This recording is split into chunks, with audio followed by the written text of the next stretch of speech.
वक्रतुण्डमहाकाय सूर्यकोटिसमप्रभ निर्विघ्नं कुरु मे देव सर्वकार्येषु सर्वदा। जब रात होती है तो हम एक दिया जला लेते हैं और उसकी रोशनी में खुद को महफूज समझते हैं, मगर उस रोशनी के परे जो अंधेरा है वो अपने अंदर बहुत सारी कहानियां समेटे हुए है और इन्हीं कहानियों को आप तक लेकर आता है रात के अंधेरे में।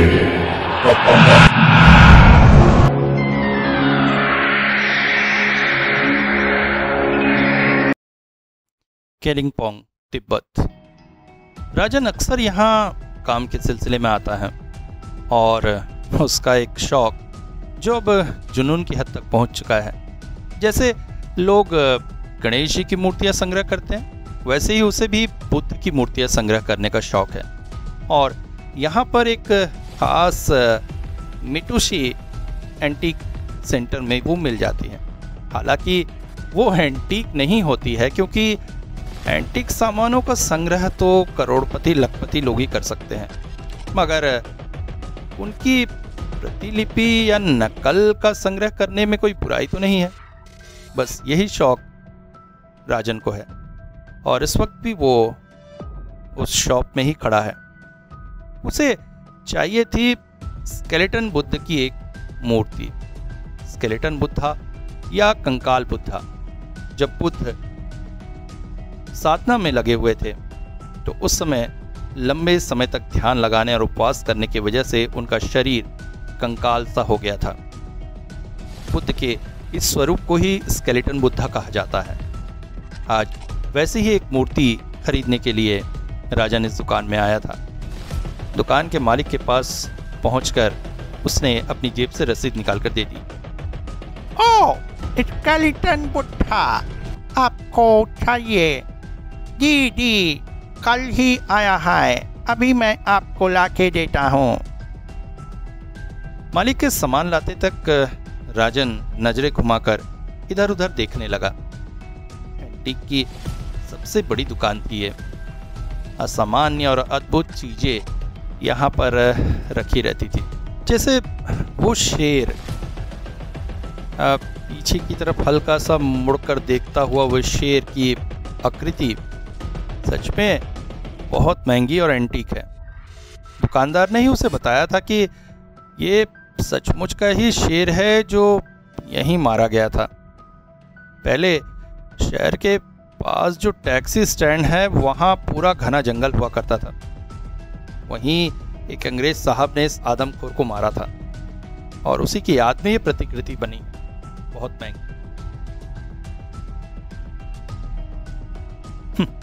कुछ हद तक डर भी लगता था, पता नहीं कौन सी चीज, कौन सा अवगुण या दुर्गुण समाहित किए हुए। एक बार उसने पूछा भी था दुकानदार से, उसे इसे डर नहीं लगता है? पर उसने कहा था, इसमें डरने का क्या बात है, हम लोग तो पुश्तों से ये काम कर रहे हैं। तभी राजन की नजर पड़ी एक खास तरह की मूर्ति पर, बिल्कुल अलग सी थी। दुकान के मालिक ने आकर जैसे ही स्केलेटन बुद्धा उसके हाथ में रखा, उसे देखकर पहले तो उसका मन प्रसन्न हो गया। जेब से बाकी के 3000 रुपये निकालकर उसने मालिक को दिया। साथ ही पूछ बैठा, एक बात पूछ सकता हूँ, ये मूर्ति किसकी है?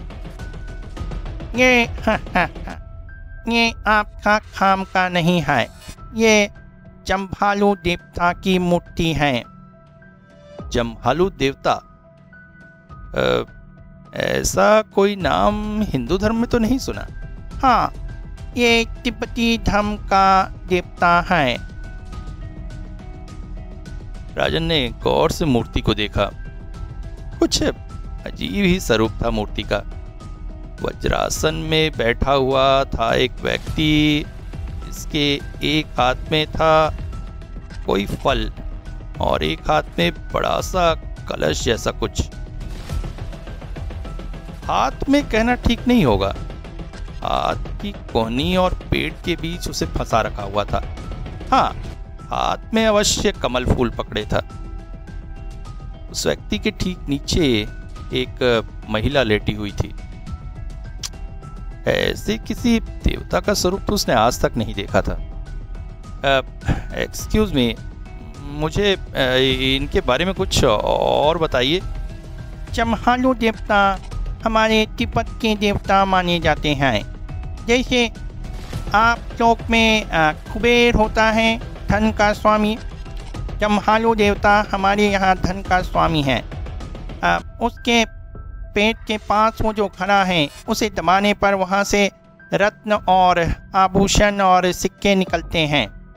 उन्होंने हाथ में मेओंग नाम का फल पकड़ा हुआ है और नीचे जो स्त्री लेटी है वो असल में साधारण स्त्री नहीं, वो है एक डाकिनी। वैसे जमहालू देवता को अच्छाई और बुराई दोनों का ही देवता माना जाता है। मतलब वो अपने साथ बहुत सारे अप देवताओं को भी रखते हैं। जैसे आपके यहाँ कुबेर के साथ यक्ष होते हैं, वैसे ही जमहालू देवता के साथ बहुत सारे अप देवता, डाकिनी आदि होते हैं। उनकी पूजा बड़ी कठिनाई से की जाती है।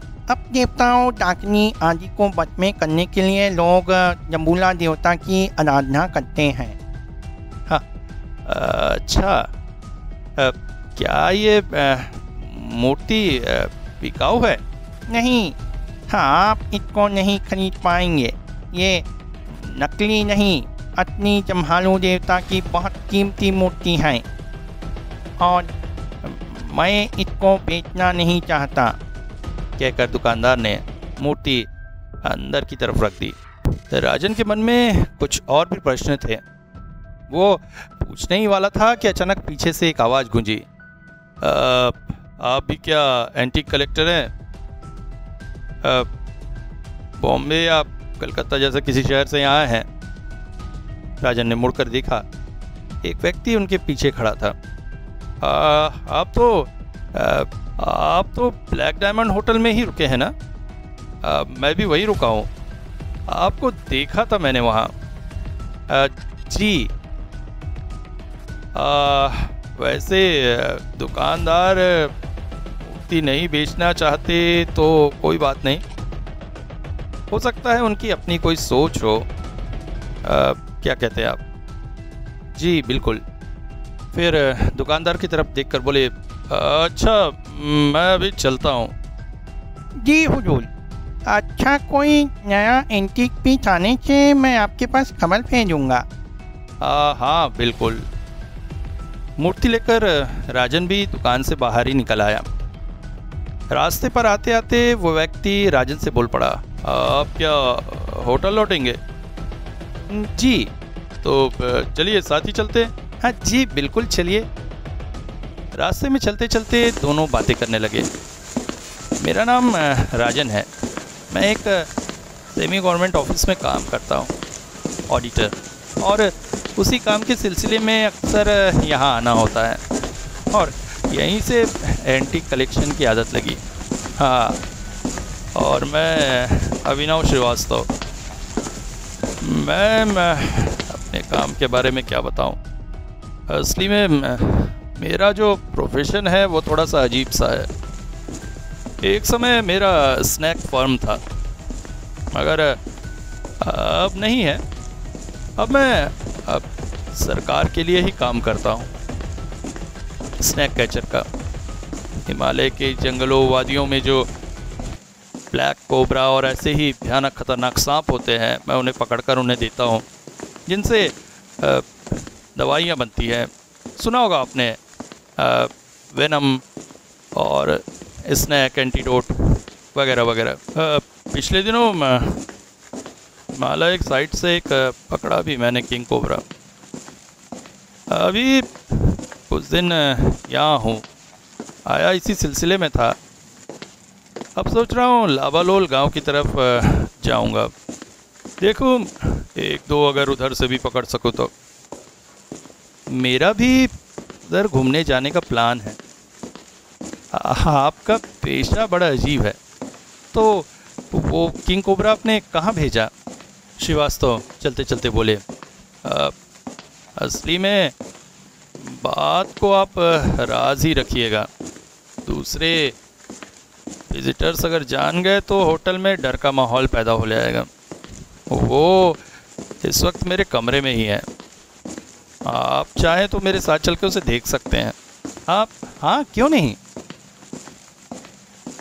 10-1 मिनट तक चलने के बाद दोनों होटल पहुंच गए। सेकंड फ्लोर पर राहुल के कमरे के 2 कमरे बाद ही श्रीवास्तव का कमरा था। वे वहां राहुल को सांप दिखाने के लिए लेकर गए।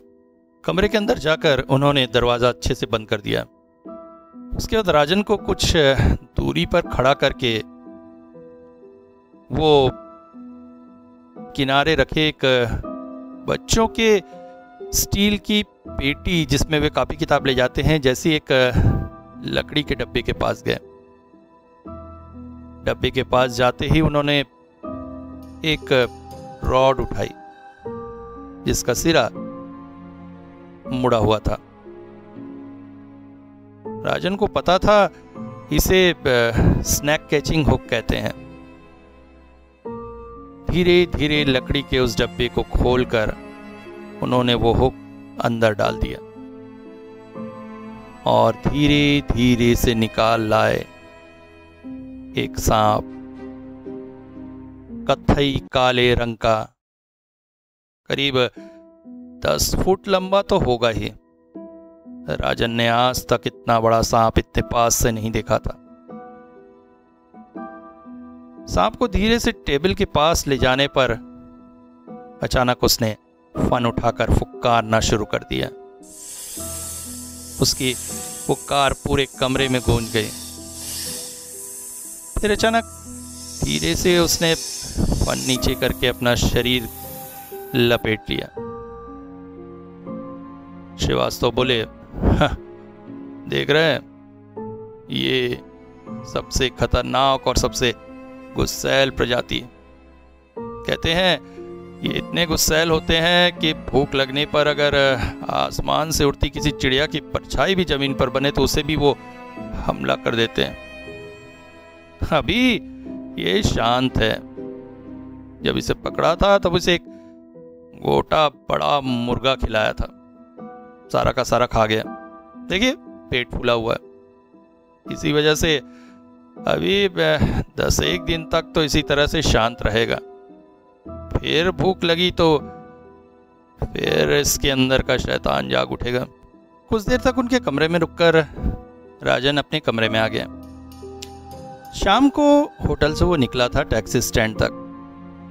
उसका मन था लाभालोले गांव घूमने का। वहां 2 रातें बिताकर फिर ही वो शहर लौटने वाला था, मगर भरे टूरिस्ट सीजन में उसे टैक्सी नहीं मिल पाई। ज़्यादातर गाड़ियां या तो पहले से बुक थी या फिर 5 गुना किराया मांग रही थी। वापस होटल लौट आया। मनी मन विचार किया कल सुबह जाकर एक आखिरी प्रयास करेगा। अगर नहीं हुआ तो यहाँ से सीधा सिलीगुड़ी और वहाँ से फिर अपने शहर लौट जाएगा। पहाड़ी इलाकों में रात 8-8:30 बजे ही चारों तरफ सन्नाटा छा जाता है। रोज के नियम अनुसार आज भी राजन करीब 8:30 बजे तक सो गया था। रात सामान्य ही बीती, बस बीच रात में एक बार नींद टूटी थी। कानों में पड़ा था सांप का वही हिसाना। चौंक पड़ा था वो। उठकर तुरंत कमरे की लाइट जलाई, मगर समझ ना आया ये आवाज श्रीवास्तव के कमरे की तरफ से आ रही थी या फिर उसके मन का भ्रम था, वो समझ न सका। लाइट बुझाकर दोबारा सो गया था वो। अगली सुबह राजन करीब 8 बजे उठा। आधे घंटे में ही तैयार होकर टैक्सी स्टैंड को निकलना था उसे। कमरे से निकलकर जाते जाते अचानक उसकी नजर श्रीवास्तव के कमरे पर पड़ी जो अंदर से बंद थी। उसे याद आ गया रात में सुनी हुई वो आवाज। न जाने क्या सोचकर उसने दरवाजे पर दस्तक दे दी। दरवाजा खोला श्रीवास्तव ने। ओ गुड मॉर्निंग, कहीं जा रहे थे क्या? चौंक पड़ा था राजन। उस व्यक्ति का शरीर इतनी बुरी तरह कटे फटे निशानों से कैसे भरा हुआ था? आखिर ये इंसान ऐसा क्या करता है कि शरीर पर इतने घाव के निशान हैं? उसकी नजरों को देखकर शायद श्रीवास्तव समझ गए थे। तुरंत ही पास के बेड से एक चादर उठाकर उन्होंने अपने शरीर को पूरा ढक लिया। फिर वो राजन को बोले, अरे अंदर आइए। वैसे इतनी सवेरे सवेरे कहाँ निकल रहे हैं? इच्छा तो थी लाभालूल गांव जाने की। कल जाकर टैक्सी स्टैंड में तो कोई टैक्सी नहीं मिली। आज जाकर देखता हूँ, मिल जाए तो ठीक, नहीं तो सोच रहा हूँ शहर वापस चला जाऊंगा। अरे मैं भी तो उधर ही जाऊंगा। कल मैंने शायद आपको बताया था। आप चाहें तो मेरे साथ चल सकते हैं। सांप पकड़ने के साथ साथ वहाँ एक मंदिर भी है। एक एडवेंचरस ट्रिप रहेगा आपके लिए अगर आप मेरे साथ चलना चाहे तो। राजन ने अचानक पूछा, किसका मंदिर है? थोड़ी देर चुप रहकर वो बोले, जम्भाला देव का मंदिर। बादलों से ढके एक पहाड़ की ढलान पर जंगल के बीच जम्भाला देव का मंदिर। वो एक तरफ जहां धन संपदा के देवता हैं, वहीं अब देवताओं के भी प्रधान हैं। इसलिए उस तरफ गांव वाले कम ही जाते हैं। टूरिस्ट भी उधर नहीं जाते हैं क्योंकि वहां का पता उन्हें है ही नहीं। साथ ही पहाड़ी जंगल में करीब 4 घंटे की ट्रैकिंग के बाद हम वहां पहुंचेंगे। जाएंगे आप मेरे साथ? अचानक ये बात उठते ही साथ राजन पूछ बैठा, अच्छा आपको क्या लगता है एंटीक शॉप ओनर ने वो जम्भाला देव की मूर्ति कहां से प्राप्त की होगी? मुझे तो लगता है उसने मंदिर से ही उसे प्राप्त किया होगा, क्योंकि इस तरह जम्भाला देव की मूर्ति कोई बनाता नहीं है। आपकी भी अगर किस्मत अच्छी रही तो एक आध एंटीक मूर्ति वहां से मिल सकती है। मंदिर के जीर्णोद्धार और कभी कभी पैसों की जरूरत के लिए वहां के लोग बहुत कम कीमत में ऐसी एंटीक मूर्तियां बेच देते हैं। श्रीवास्तव का ऑफर राजन को पूरा नहीं लग रहा था।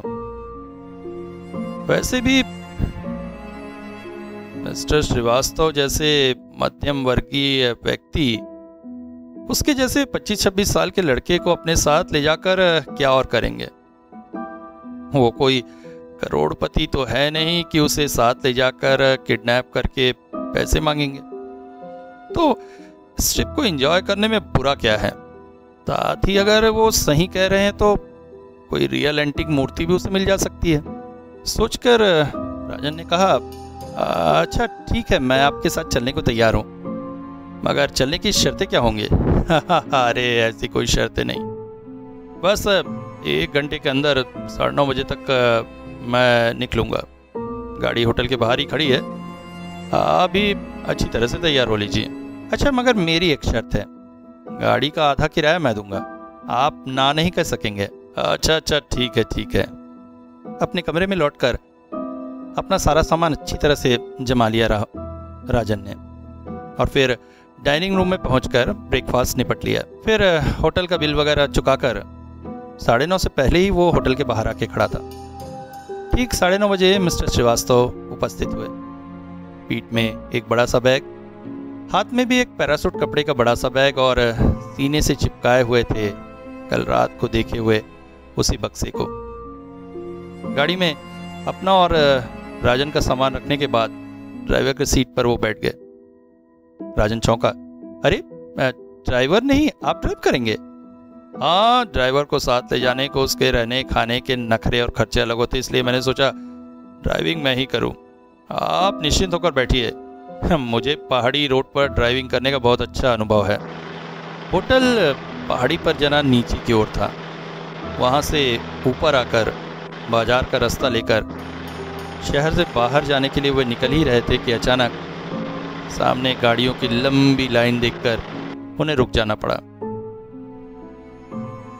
श्रीवास्तव बोले, कुछ हुआ है लगता है, क्या पता रास्ता खुलेगा भी कि नहीं। यही सोचकर वो उतरकर जा ही रहे थे कि अचानक राजन के पहचान का एक व्यक्ति वहां आ गया।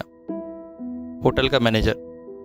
वो शायद होटल के लिए बाजार करने निकला था, मगर रास्ते की हालत देखकर लौट रहा था। राजन को देखकर बोला, एंटीक शॉप का मालिक, उसकी कल रात हत्या हो गई है। बहुत बुरी तरह से उसके शरीर को चीर फाड़ दिया गया है। अरे कोई लूटपाट वगैरह हुई है क्या? नहीं, ऐसा तो कुछ नहीं हुआ, मगर उसके काम धंधे कुछ सही नहीं थे, इसलिए हो सकता है आपसी बैर में ही मारा गया हो। मगर आसपास के लोग जना दूसरी तरह की बातें कर रहे हैं। उनका कहना है किसी अपदेवता ने ही उसका वध किया है। ऐसे भी ऐसे एंटीक दुकानों में बहुत सी ऐसे वैसे मूर्तियां रहती ही हैं। पुलिस आकर उसकी लाश ले जा रही है, बस अभी रास्ता खुल जाएगा।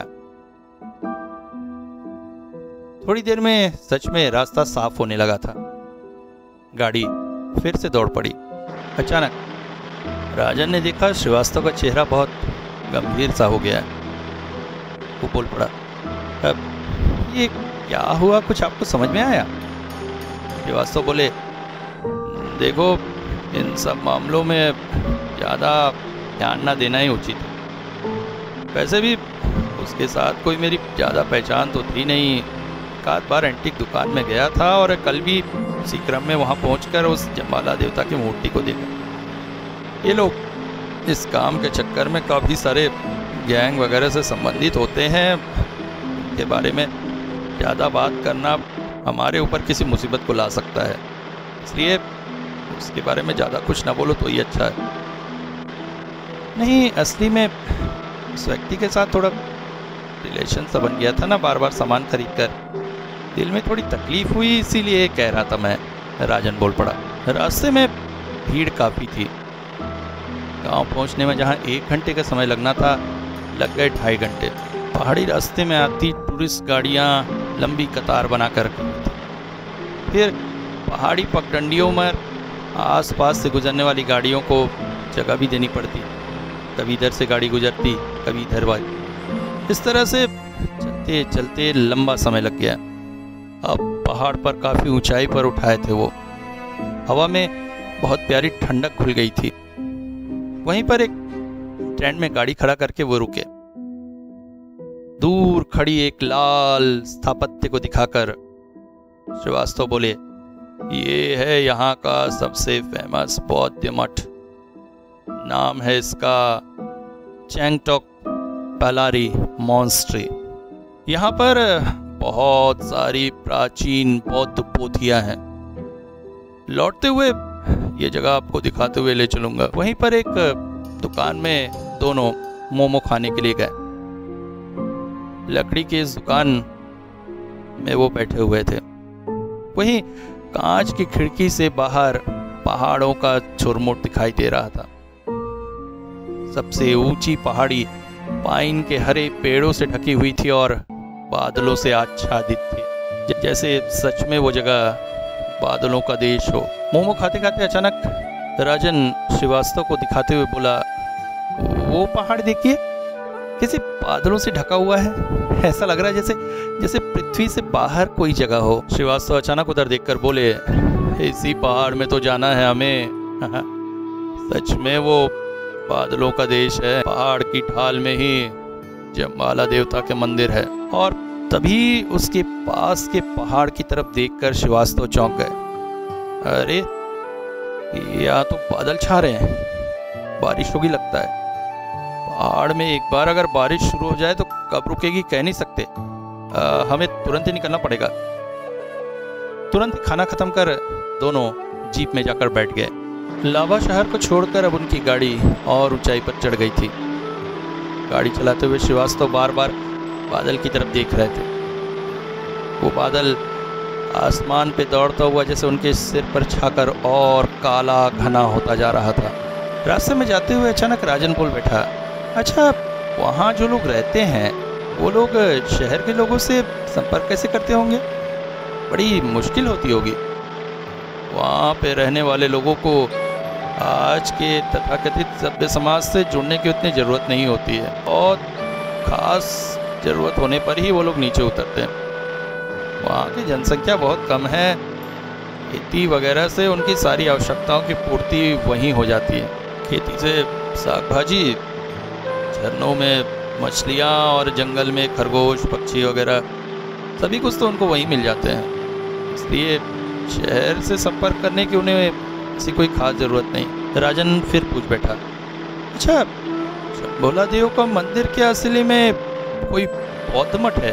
नहीं, वो ऐसा कुछ नहीं है। असली में हम लोगों के दिमाग में एक बात बैठ गई है, तिब्बती मने ही बौद्ध। जैसे पश्चिमी दुनिया के लोग मानते हैं भारतीय मतलब हिंदू धर्म को मानने वाले। वैसे यहाँ की ज़्यादा जनसंख्या बौद्ध होती है, मगर फिर भी बहुत से ऐसे तिब्बती हैं जो दूसरी चीज़ों जैसे भूत प्रेत देवता वगैरह की पूजा करते हैं, या कहें कि पूजा पाठ में बौद्ध धर्म का भी समावेश हो गया है। लामा तारानाथ या तारानाथ, इन लोगों ने ही तंत्र जगत को बौद्ध धर्म में समाविष्ट कराया था। इसलिए बौद्ध धर्म में रहकर भी तंत्र मंत्र आदि आचार में बहुत सी समानताएं मिलती हैं। आपने शायद ध्यान नहीं दिया, जम्हाला मंदिर के बारे में बोलते समय मैंने मंदिर शब्द ही कहा था, मठ वगैरह नहीं कहा था।